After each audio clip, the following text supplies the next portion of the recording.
কম বেশি সবাই কিন্তু নুডলস রান্না করতে পারেন, তবে আমি কিভাবে রান্না করি আজকে কিন্তু সেই রেসিপি আপনাদের সাথে শেয়ার করব। পাস্তা নুডলসটা এভাবে রান্না করলে বিশ্বাস করুন রেস্টুরেন্টের থেকেও কিন্তু এই নুডলসটা বেশি মজা লাগে। একদম সহজভাবে দেখিয়েছি, আপনাদের কাজে আসবে। আসসালামু আলাইকুম, আমি সুরভি কুকিং হাউসে আপনাদের স্বাগত জানাই। প্রথমেই একটা কড়াইতে আমি পর্যাপ্ত পরিমাণ পানি ফুটিয়ে নিয়ে এর মধ্যে একটুখানি লবণ আর একটুখানি তেল দিয়ে দিয়েছি। এবার এর মধ্যে 1 কাপ পরিমাণ পাস্তা দিয়ে দিচ্ছি, আর আমি আজকে মিক্স পাস্তাগুলো ব্যবহার করেছি। চামচ দিয়ে এটা সাথে সাথে নেড়ে দিতে হবে, নয়তো পাস্তাগুলো নিচে লেগে যাওয়ার সম্ভাবনা থাকে। প্রায় 6 থেকে 7 মিনিট পর আমি পাস্তাগুলো চেক করে নিয়েছি, এগুলো হয়ে গেছে। যখন দেখবেন আঙ্গুলের চাপ দিলে পাস্তাগুলো কেটে যাচ্ছে তবে একদম নরম হয়নি, সেই পর্যায়ে এগুলোকে নামিয়ে ভালো করে ঠান্ডা পানি দিয়ে ধুয়ে নিতে হবে। এবার আবারও পানি বসিয়ে এর মধ্যে 2 প্যাকেট নুডলস দিয়ে দিলাম। নুডলসটা 2 মিনিটের জন্য সেদ্ধ করব। আমরা কম বেশি সবাই কিন্তু নুডলস সেদ্ধ করতে পারি, সেইভাবেই করে নিতে হবে। তবে অবশ্যই নুডলস কোনোভাবেই নরম করা যাবে না। এই তো দেখুন নুডলসটা প্রায় সেদ্ধ হয়ে গেছে। এখন এই নুডলসটাকেও নামিয়ে আমি ছাঁকনির মধ্যে ভালো করে ঠান্ডা পানি দিয়ে ওয়াশ করে নিয়েছি। এবার কড়াইতে আমি 2 টেবিল চামচের মতো তেল দিয়ে দিলাম, দিয়ে দিচ্ছি গাজর কুচি, বরবটি দিয়ে দিলাম। এবার অল্প একটু লবণ দিয়ে আর যে নুডলসের সাথে মশলা থাকে সেই মশলা অল্প একটু ছিটিয়ে দেব। এখন এইগুলোকে ভালো করে একটু ভাজতে হবে। চুলার আঁচটা মিডিয়াম থেকে একটু কমিয়ে দিয়ে তারপর ভেজে নেব।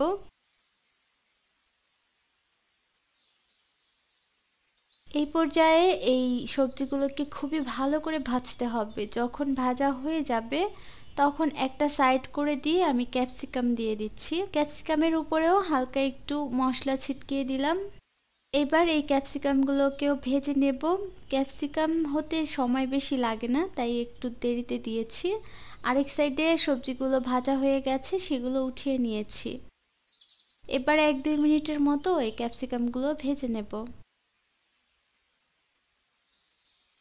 যখন একটু নরম হয়ে ভাজা হয়ে গেছে উঠিয়ে নিচ্ছি। এবার কড়াইতে আবারও 2 টেবিল চামচের মতো তেল দিয়ে দিচ্ছি। এখন এর মধ্যে দিয়ে দিব 2টা পেঁয়াজ কুচি, 2-3টা কাঁচামরিচ দিয়ে দিলাম।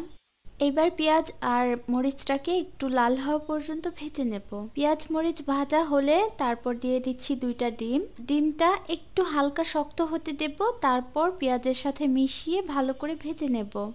আপনি যদি এরকম ধাপে ধাপে রান্নাটা কমপ্লিট করেন তাহলে কিন্তু স্বাদটা একদম রেস্টুরেন্টের পাবেন। এই পর্যায়ে আমি টমেটো দিয়ে দিচ্ছি একটা, দিয়ে দিচ্ছি অল্প একটু লবণ ডিম আর টমেটোর জন্য, আর আধা চা চামচ হলুদের গুঁড়া দিয়ে দিলাম।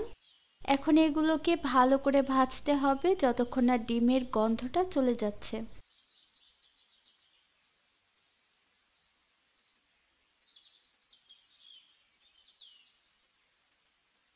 ডিমটা ভালো করে ভেজে নিয়ে অল্প একটু পানি দিয়ে দিচ্ছি আধা চা চামচ মরিচের গুঁড়া। এবার একটা প্যাকেট আমি দিয়ে দিচ্ছি এখানে, আর দিয়ে দিচ্ছি 1 টেবিল চামচের মতো টমেটো সস আর মশলার সাথে ডিমটাকে একটু ভেজে নেব যতক্ষণ না পানিটা পুরোপুরি শুকিয়ে যাচ্ছে। পানিটা যখন পুরোপুরি শুকিয়ে যাবে তখন সেদ্ধ করে নেওয়া পাস্তা আর নুডলসগুলো দিয়ে দিচ্ছি। এবার এগুলোকে ভালো করে মিশিয়ে নিতে হবে, নিচে লেগে যাবে, তাই একটু নেড়ে মিশিয়ে নিয়ে তারপর সবজিগুলো দিয়ে দিলাম 3টা কাঁচামরিচ আর আরেকটা যে মশলা ছিল সেইটা। এবার সবগুলো উপকরণ একসাথে খুবই ভালো করে একটু নেড়ে মিশিয়ে নিতে হবে যাতে মশলা সবগুলোর সাথে ভালো করে মিশে যায়। সবশেষে আমি এখানে একটা ম্যাজিক যে মশলা থাকে সেইটা দিয়ে দিচ্ছি, 5 টাকা করে পাওয়া যায় যে কোনো দোকানে। এবার এই সবগুলো উপকরণ একসাথে মিশিয়ে নিচ্ছি মশলার সাথে। একটু ঝামেলা মনে হয়েছে অবশ্যই, কিন্তু রান্না করতে গেলে দেখবেন এটা কোনো রকম ঝামেলাই না। আমি পুরো ডিটেলসে বলে দিয়েছি, তাই হয়তো আপনাদের কাছে একটু ঝামেলা মনে হতে পারে, তবে এইভাবে একবার হলেও রান্না করে দেখবেন, এটা খেতে অসাধারণ লাগে। আজকের রেসিপি কেমন লেগেছে জানাতে ভুলবেন না। সবাই ভালো থাকুন, সুস্থ থাকুন, আর আমার জন্য দোয়া করবেন। আল্লাহ হাফেজ।